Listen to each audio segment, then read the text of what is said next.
Oi, gente, boa tarde, tudo bem? Estamos aí na reta final, agora falta muito pouco. Hoje já é quarta-feira, essa aula provavelmente vai ser disponibilizada para vocês ainda hoje. Falta poucos dias, domingo já está aí. Sei que não é fácil, sei que é uma semana complicada, uma semana de dúvida, uma semana de incerteza. Será que eu fiz tudo que eu podia? Será que eu vou conseguir? A ansiedade bate e é inevitável. Acho que mesmo as pessoas mais calmas bate um nervosismo e é normal e tá tudo bem. E, bom, achei que a gente ia se encontrar sábado ao vivo, mas, né, tanto eu quanto né, a equipe, né, Caminhos do Direito, a gente achou melhor disponibilizar, já que muitos de vocês não conseguem assistir essa aula ao vivo, né, no sábado de manhã, aí até disponibilizar a gravação, chegou o dia da prova. Então, a gente achou mais viável fazer isso anteriormente, para que vocês possam ter acesso a esse pequeno material. Hoje vou estar aqui com vocês, dando revisão geral de Direito do Trabalho e Processo do Trabalho. A minha intenção não é fazer uma aula muito longa, porque acho que já está na semana, vocês já estão ali revisando determinadas coisas, lendo determinadas leis secas. Aqui é realmente para dar um geralzão, assim, falar, isso aqui eu tenho que, no mínimo, ir sabendo. Então, eu escuto a Marcela falando para eu lembrar ali na hora da prova. Então, não será uma aula muito extensa, muito longa, nada que está aqui tudo que está aqui foi falado anteriormente, foi falado né, nas aulas que a gente teve, específico para uma revisão geral de cada uma das disciplinas. Aqui vai ser uma geralzona mesmo, vamos dizer assim, tá? Antes de mais nada, quero dizer que estamos à disposição para tirarem dúvidas sobre a prova de domingo, ainda se ainda resta alguma coisa que vocês queiram né, saber de nós, como em relação à mentoria, né? Porque se tudo der certo e vai dar, vamos nos ver em breve aí para a gente se preparar juntos para a segunda fase. Então, para não enrolar muito, para vocês poderem assistir com calma, vamos começar. Primeiro ponto que eu trouxe aqui para vocês é sobre o que fazer na semana da prova. Ainda falta alguns dias. Então, Marcela, o que eu faço agora? Simulado. Você ficou doida? Provavelmente vai ser o que vocês vão se perguntar no primeiro momento quando abrir essa aula e começar a me escutar. Marcela, mas na altura do campeonato eu devo fazer simulado? Como assim? Gente, não é para vocês se esgotarem, se acabarem fazendo simulado até domingo. Não, isso não vai funcionar. Como está ali no número 4, você tem que descansar, você precisa de energia no dia da prova. A OAB é uma prova extremamente cansativa, ok? Mas eu recomendo, como forma de estudo, como forma de revisão, fazer um simulado até sexta-feira. Pode ser hoje, mais tarde, quando você escutar essa aula, amanhã ou sexta. Você tem 2 dias ainda. Pega uma prova antiga, qualquer uma que você tenha aí, pega e faça. Marcela, mas são 80 questões e vão ter disciplinas novas? Não tem problema. Usem dessa prova, desse último simulado, jamais como parâmetro.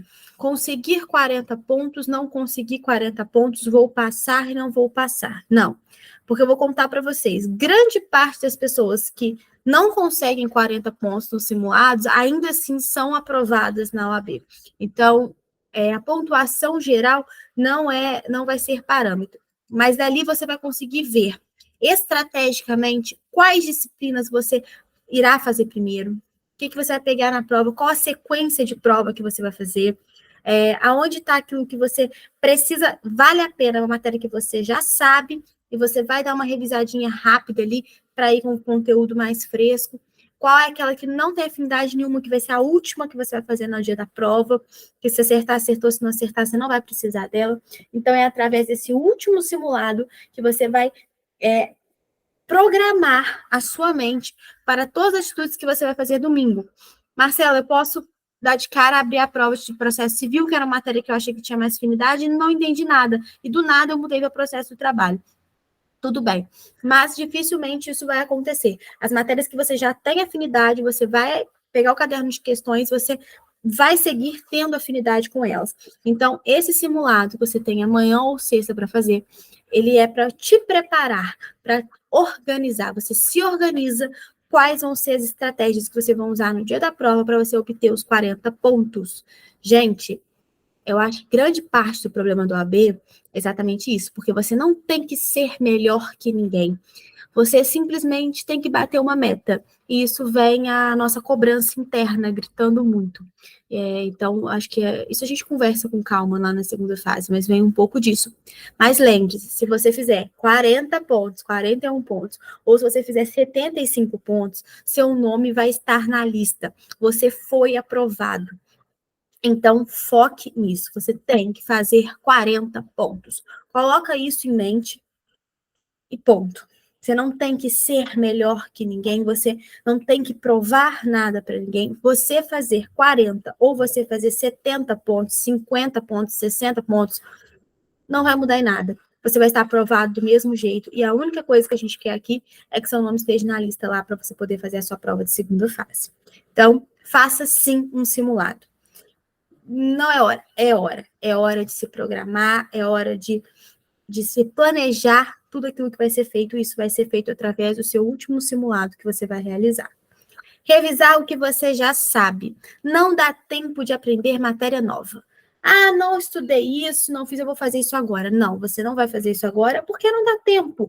Não dá tempo, você não vai assimilar e você vai deixar de revisar aquilo que você já tem conhecimento, que você já tem afinidade, que você já se dedicou nos últimos meses a aprender, e ter a chance de acertar as questões com esse conteúdo para tentar entender um conteúdo que você não vai assimilar agora e que provavelmente não vai te dar acertos.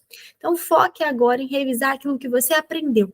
Ah, eu estudei fazendo questões, então eu vou pegar os principais temas que a gente já deixou aqui separado para vocês, principalmente das nossas disciplinas, e eu vou focar em dar uma lida nos comentários daquelas questões desses principais temas. Eu fiz algumas anotações, tem alguns esquemas, tem mapas mentais, cada um estuda de um jeito. Pegue essas anotações, isso que vocês estudaram nos últimos meses, e use disso para rever agora as matérias que têm mais afinidade, aquilo que você precisa para você conseguir fazer uma excelente prova no domingo. Ler Lei Seca de Ética. Marcela, e dicas malucas. Faltam 4, 5 dias para a prova. Sim, ética são 8 questões. Ética é a matéria mais fácil, vamos dizer assim, entre aspas. Vamos ter uma revisão aqui, eu que vou dar, então amanhã vai ser disponibilizado. Pega a lei seca, pega lá o código de ética, não precisa ler o regulamento geral, ok? Pega lá o código de ética, o estatuto da OAB, leia, dá tempo, tá? Separa aí, isso não tem problema, vocês podem fazer até sábado, até domingo de manhã, se for o caso, se for o local de prova for de fácil acesso, tranquilidade para vocês, acabem de ler, mas façam essa leitura. Ela vai fazer com que você garanta ali pelo menos 6 questões em ética, e isso já é um avanço muito grande para a gente no domingo, ok? No sábado, como eu falei, mas Marcela, você não pediu para a gente descansar? Descansa. Sábado não é dia de fazer simulado, não é dia de assistir videoaulas longas, não é dia de fazer, assim, grande coisa, sabe? É dia de pegar ali um caderninho de ética, realmente fazer uma leitura, descansar, dorme, assiste um filme, fica com quem você gosta, com pessoas que não vão te causar mais ansiedade, são pessoas que vão te passar tranquilidade para o dia da prova. Vocês vão lembrar de mim falando isso, tá? Já deixa ali documentação, caneta, lanche, aquilo que vai ser produtivo para você durante a prova, já deixa tudo separado, não deixa para a última hora, né? Faça ali, já confira o local de prova, veja onde vocês têm que ir, tudo bonitinho para não ter erro. Confia no seu potencial, porque a OAB, ela é uma prova que te testa realmente, porque você não compete com ninguém, você compete com você mesmo. Então, você precisa confiar na sua capacidade de resolver aquela prova.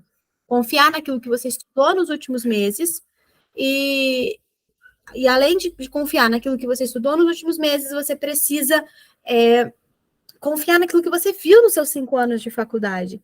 Existe bagagem, o nosso cérebro tem memória. Então, assim, Mesmo que a matéria esteja lá escondidinha em alguma parte mais distante, a gente já viu aquilo alguma vez na vida e a gente tem essa pequena recordação. Então, confie em vocês. E outra, que vou mandar isso no grupo no dia antes ou no dia da prova. Não posso trocar o gabarito, por favor, gente. Não troque o gabarito na hora da prova. Vocês vão trocar o certo pelo errado. Leu a questão, o seu cérebro te direcionou para aquela letra, para aquela alternativa. Mantenha naquela alternativa, por favor. Ok? Bom, recados dados, dicas dadas. Vamos lá. Vamos agora para a revisão em si. De direito do trabalho, vou começar com o direito do trabalho. O que é o contrato de trabalho, gente? Contrato de trabalho é um acordo entre as partes, normalmente ele é por prazo determinado. Então, o artigo 442 da CLT traz isso para você. Contrato individual de trabalho é o acordo tácito ou expresso correspondente à relação de emprego. Então, preciso saber que contrato de trabalho é um acordo entre as partes. E normalmente, comumente, a gente vai ver um contrato por prazo indeterminado. Pode ser por prazo indeterminado, pode ser por prazo determinado, pode ser um contrato de experiência, como pode ser uma atividade transitória. Isso tudo está dentro de um contrato de trabalho, mas comumente indeterminado. Podendo ser determinado, podendo ser um contrato de experiência, que ele pode ter até 90 dias de duração, ou uma atividade transitória. Outra coisa que você tem que ir para a prova sabendo é que existe o contrato intermitente, contrato por escrito, e o pagamento é por hora efetiva, que é a hora que foi efetivamente trabalhada. E o empregado ele tem 72 horas para convocar aquele empregador e o valor não pode ser inferior ao salário mínimo. Então, vale a pena a leitura ali do 452A da CLT para domingo, para saber o que é contrato intermitente. Outra coisa muito importante, alteração contratual. O contrato de trabalho, ele pode ser alterado em que situações? Olha ali, ele pode ser alterado se o empregado concordar e for mais benéfico para ele. Então, o empregador quer fazer alguma alteração. O empregado concorda e aquilo é mais benéfico para ele. Então, pode ter essa alteração contratual.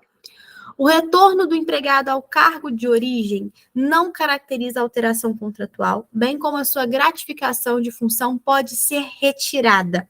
Então, eu entrei numa empresa com cargo de, por exemplo, de professora, e eu fui promovida a coordenadora naquela empresa. E depois eles me voltaram para o cargo inicial. Eles podem fazer isso? Sim, e isso não é uma alteração contratual, ok? Bem aquele aumento que eu tive por ter trocado de cargo, eles podem me retirar, desde que eu volte à função na qual eu fui contratado inicialmente. O empregado somente será transferido se concordar. Gente, o empregado só pode ser transferido se ele concordar com essa situação. Não concordando, tá? Como que pode ocorrer a transferência? Se tiver uma previsão contratual, ou seja, no contrato de trabalho dele já estava previsto que se precisasse de transferência iria ocorrer e aí não tem como evitar, ou se o empregado for cargo de confiança, desde comprovada a necessidade de transferência. Ele tem um cargo de confiança e devido a esse cargo ele precisa, não tem outra opção, ele precisa dessa transferência. E comprovada essa necessidade, essa transferência pode ocorrer. Isso são as alterações contratuais. Suspensão e interrupção do contrato de trabalho. Quando que a gente tem uma suspensão? Quando se trata de greve, de aposentadoria por invalidez, por suspensão disciplinar, auxílio-doença, serviço militar obrigatório, licença maternidade. Nesse caso, estamos falando de interrupção, de suspensão, e não de interrupção. Estamos falando de suspensão do contrato de trabalho. Agora, quando a gente estiver falando de férias, de feriado, de atestado médico, de lockout, de hipótese do 473, que eu trouxe aqui para o próximo slide, nós estamos falando de interrupção. Então, além dessas, Qual outras opções estamos falando de interrupção do contrato de trabalho? Quando? Até 2 dias consecutivos em caso de falecimento do cônjuge, ascendente, descendente, irmão, pessoa que declarada em sua carteira de trabalho e previdência social vive sua dependência econômica. Até 3 dias consecutivos em virtude de casamento. Por 5 dias consecutivos em caso de nascimento de filho, adoção, guarda compartilhada. Por 1 dia em cada 12 meses de trabalho em caso de doação voluntária de sangue comprovada. Até 2 dias consecutivos ou não para o fim de se alistar eleitor nos termos da lei. No período em que tiver que cumprir exigências de serviço militar, nos dias em que estiver comprovadamente realizando provas de exame vestibular para o ingresso no ensino superior, quando precisar comparecer em juízo, enfim, 2 dias para acompanhar consultas médicas e exames durante o período de gravidez da esposa ou companheira. Tem mais alguns aqui ainda. Acompanhar a esposa, acompanhar até 6 meses consultas médicas durante o período de gravidez, por 1 ano para acompanhar o filho de até 6 anos em consulta médica, então, ou seja, 1 dia, né, por ano para acompanhar esse filho, 3 dias a cada 1 ano também para realização de exames preventivos de câncer. Tudo isso são as hipóteses, e nesse caso, quando se tratar disso, vão ser uma interrupção do contrato de trabalho. Remuneração e salário. O salário é aquele valor fixo, aquela base para os nossos cálculos. Salário. Mas toda a gorjeta, vamos dizer assim, é igual à remuneração. Então, remuneração é aquilo tudo que você recebe. O salário é só aquele salário base. Lá, é um mínimo estipulado para as partes, não pode ser reduzido, salvo acordo de convenção coletiva. Então, é aquele valor base. Quais são os complementos salariais para que se formem aí realmente a remuneração?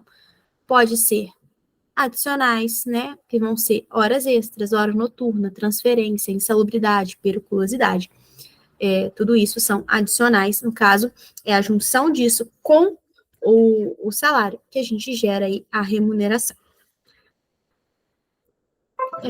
Principais formas de rescisão contratual. Temos ali, vale a leitura dos artigos, né, mencionados, mas a rescisão contratual, Marcela, de que forma? Pode ser feita por justa causa, né, o empregado, ele cometeu algo e ele vai ser demitido de justa causa para aquela demissão. Indireta, quando, né, o empregador não está cumprindo determinadas, né, leis, determinadas situações, né, que estava no acordo, e o empregado, ele entra, né, com a ação pedindo essa rescisão indireta, em que ele vai ter todos os direitos de forma como se ele tivesse sido demitido sem justa causa. Culpa recíproca também é uma forma. Acordo entre as partes podem estar de acordo, falar, nosso contrato vai se encerrar aqui. Através de um contrato por tempo indeterminado, né, que nesse caso, um acordo das partes teria que ser por contrato por tempo indeterminado. Ele pode ser antecipada tanto pelo empregador quanto pelo empregado, né? Aí depende da situação. Vale a pena a leitura ali e lembrar que essas são as principais formas de rescisão contratual. Lembrar também que a jornada de trabalho, com base na CLT, qual é a regra, gente? 8 horas diárias e 44 horas semanais, né? Quando a gente fala, o empregado trabalha em regime de CLT, em regra, né? Salvo aí situações em que ou existe acordo coletivo ou o contrato diz de forma diferente, a regra é que a jornada de trabalho tenha 8 horas diárias, 44 horas semanais, né? O período em que ele está fazendo atividades particulares dentro da empresa, isso não conta tempo de serviço, mas conta tempo de serviço sempre que estiver trabalhando, guardando ordens, aí está contando tempo. Mas se estiver fazendo atividades particulares mesmo dentro ali, mesmo estando no ambiente de trabalho, aí não conta tempo de serviço.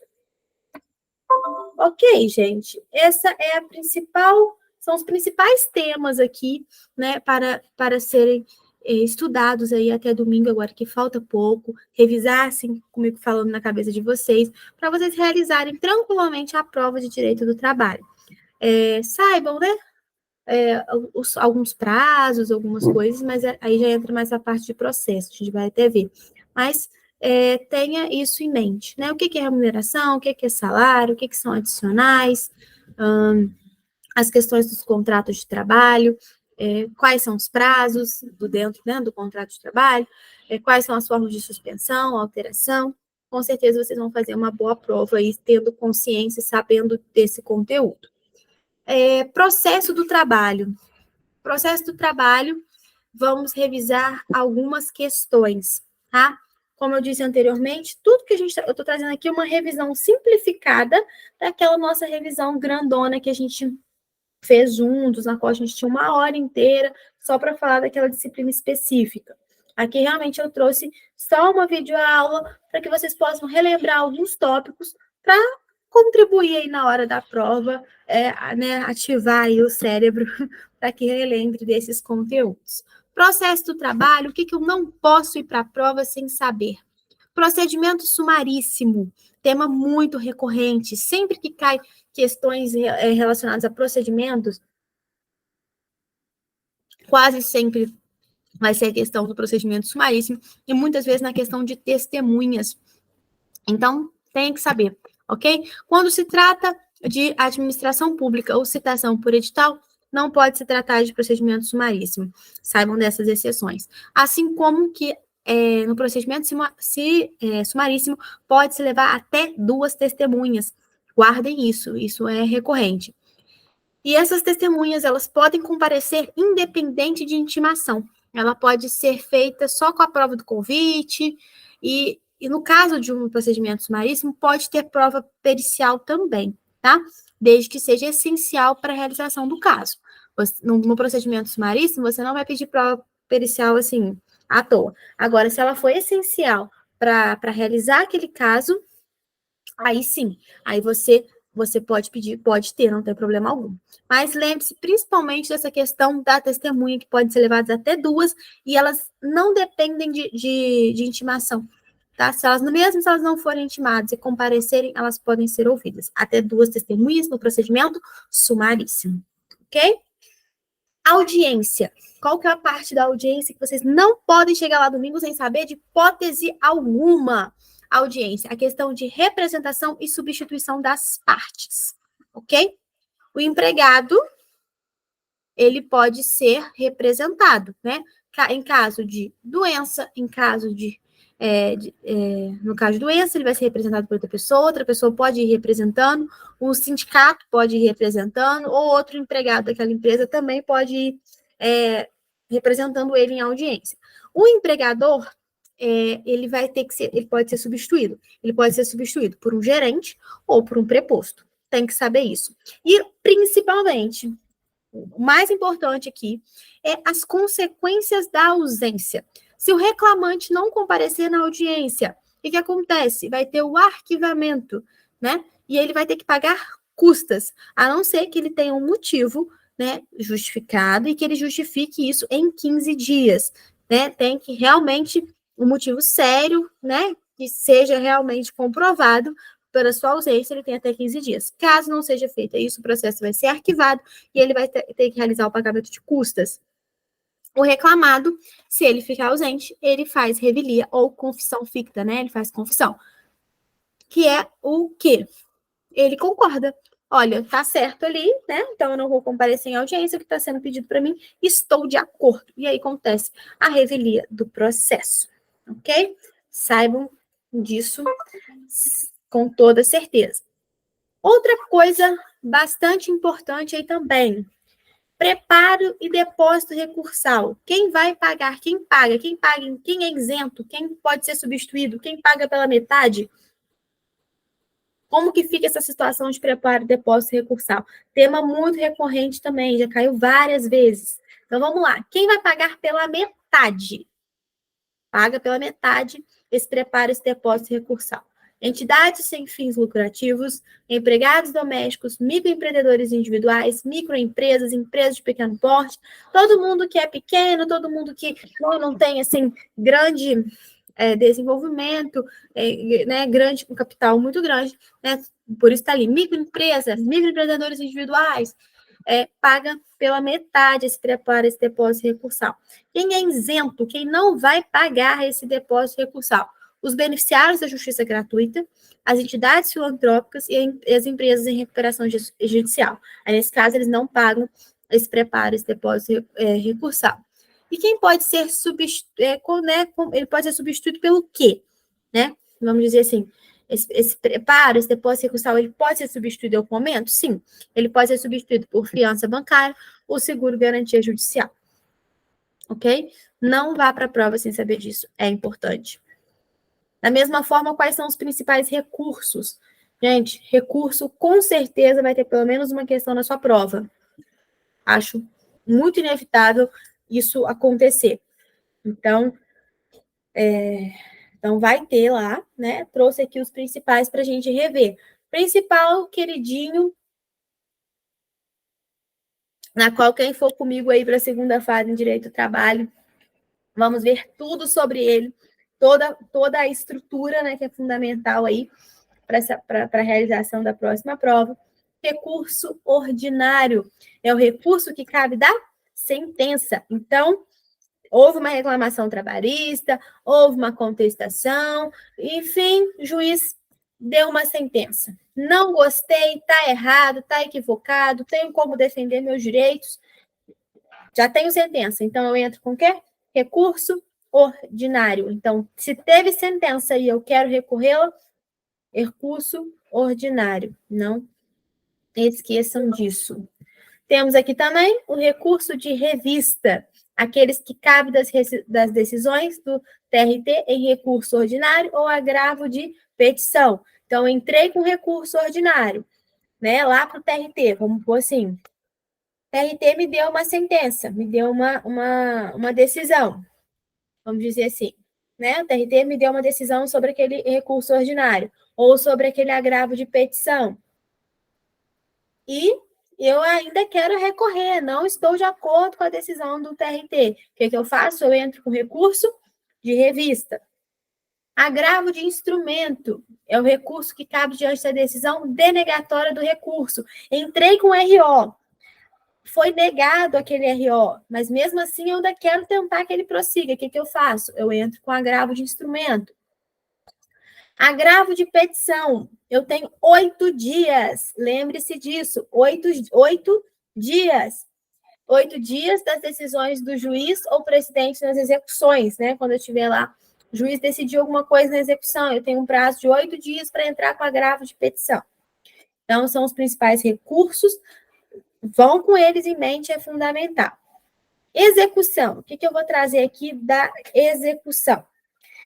Citação do executado, né, que ele tem 48 horas para responder, à medida que ele foi citado, né, para realizar aquele pagamento daquilo que ele está sendo executado. Não pagou em 48 horas, o que vai acontecer? Penhora. Saibam disso. E outra coisa é o embargos à execução. Saber que o embargos à execução tem prazo de 5 dias, né? E o prazo começa a fluir do depósito da importância da condenação ou assinatura do termo de penhora. E aí você tem 5 dias. Lembrar desse prazo também, questões que já caíram algumas vezes aí. Gente, muito obrigada, tá? Muito obrigada por estar aqui assistindo. Quis fazer um vídeo um pouco mais curto, com a intenção mesmo de direcionar os estudos de vocês essa semana, sem que gaste muito tempo, para que vocês consigam aí, de forma dinâmica, se organizar da melhor forma para vocês, até porque ainda vai vir, né, aí de direito penal, direito constitucional, então, para não ficar muita sobrecarga, aqui eu consegui trazer para vocês os principais temas das duas matérias, que são inevitáveis irem, né, tem que saber esse tipo de conteúdo. E eu quero agradecer a vocês pela confiança, por já estarem aqui com a gente, né, nessa primeira fase, contando com o nosso apoio.